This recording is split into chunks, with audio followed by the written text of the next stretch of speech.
Il y a un petit verset caché au milieu de ces textes denses et un peu tendus dans 2 Corinthiens, qui est comme une clé absolue pour venir démêler l'espèce de tas de nœuds dans laquelle se trouvent Paul et l'Église à Corinthe.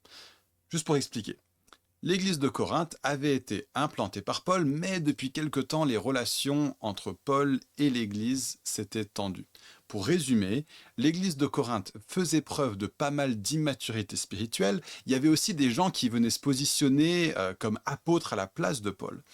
On ne sait pas si c'est eux qui ont semé les graines de l'immaturité spirituelle ou s'ils se sont servis de l'immaturité spirituelle existante dans l'église pour venir s'immiscer, mais l'un dans l'autre, la situation est compliqué. Il y a beaucoup de points de tension entre Paul et l'Église et leurs rapports sont de plus en plus conflictuels. Paul est obligé d'éteindre un max de feu en même temps. Des faux enseignements, des gens très charismatiques qui cherchent à prendre la place de Paul, des critiques qui fusent dans tous les sens, des personnes et des pratiques immorales qui sont tolérées et même applaudies et encouragées. Bref, c'est le bazar. Et Paul fait une remarque dans 2 Corinthiens 8, verset 12, qui remet les choses dans la bonne orientation. Il est en train de mettre le doigt sur une des racines du problème. Et il dit, quand la bonne volonté existe, on est bien accueilli en fonction de ce que l'on a et non de ce que l'on n'a pas. Dans le contexte, Paul parle de l'argent pour une collecte qu'il est en train de lever. Et il dit qu'en fin de compte, que les gens donnent beaucoup ou peu, la somme n'est pas ce qui compte, mais l'attitude de cœur de celui qui donne et l'attitude de cœur de celui qui reçoit. Si on est de bonne volonté les uns envers les autres, ceux qui reçoivent vont se réjouir de ce qui a été donné et pas se plaindre de ce qui aurait pu être donné mais ne l'a pas été. Mais le principe s'étend à tout ce que Paul vit avec les Corinthiens. L'enjeu ici est celui-ci. Est-ce que l'Église va de nouveau ouvrir son cœur à Paul, comme Paul les implore de le faire au chapitre 7, verset 2, quand il dit « Faites-nous une place dans votre cœur » ou bien est-ce qu'ils vont rester fermés envers lui? En fait, Paul peut voir que les Corinthiens ne sont pas en train d'être objectifs vis-à-vis de Paul, mais plutôt que leur cœur a été tourné contre lui par les pseudo-apôtres, parce qu'il remarque que tous les commentaires vis-à-vis de Paul qui fusent dans l'Église se focalisent sur ce qu'il n'a pas, plutôt que de considérer ce qu'il a.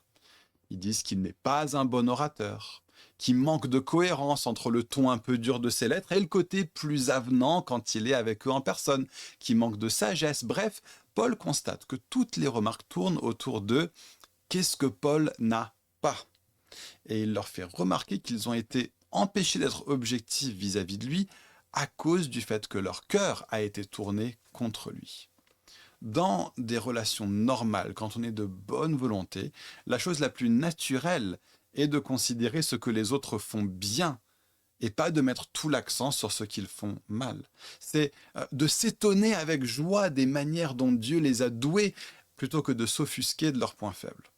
Et donc, application pratique pour nous en tant qu'Église. Considérez-vous vous-même, notamment vis-à-vis des uns et des autres dans l'Église. Votre attitude de cœur correspond-elle à cette bonne volonté que Paul appelle de ses voeux? Et ça se saura à ceci.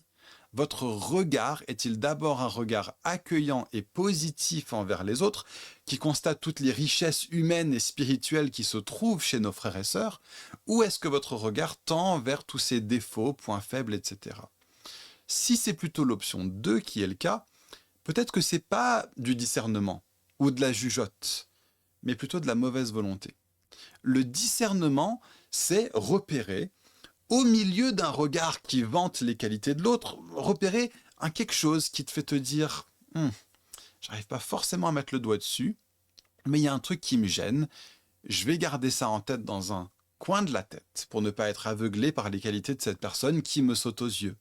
Il y a une différence entre ça et le regard qui cherche la petite bête, qui se focalise par défaut sur le négatif d'une personne et qui regarde à ce qu'elle n'a pas plutôt que ce qu'elle a. En effet, quand la bonne volonté existe, on est bien accueilli en fonction de ce que l'on a et non de ce que l'on n'a pas. et que donc nos relations soient saines, pétries du bon levain de l'évangile de la grâce plutôt que marquées par le levain des pharisiens et des légalistes. On est frères et sœurs appelés à faire corps ensemble et que nos relations se développent donc sous le signe de cette bonne volonté évoquée ici par Paul.